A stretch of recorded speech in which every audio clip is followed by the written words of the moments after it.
Ang mabuting balita ng Panginoon ayon kay San Mateo, chapter 28, verse 8 to 15. Noong panahong iyon, dali-daling umalis ang mga babae ng libingan.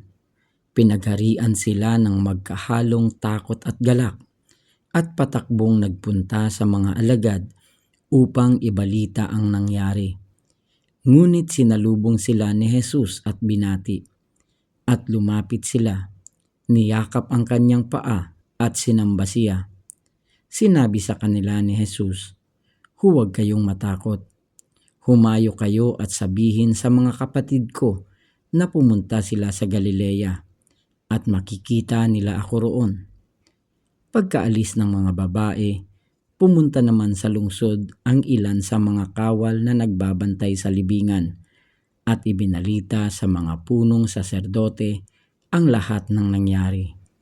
Nagtipon-tipon ang mga ito at matapos makipagpulong sa matatanda ng bayan, sinuhulan ng malaki ang mga kawal at inutusan sila na ganito ang ipinamalita.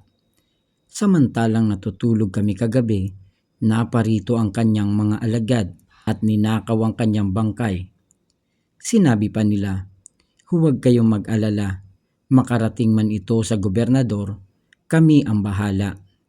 Tinanggap ng mga bantay ang salapi at ginawa ang bilin sa kanila.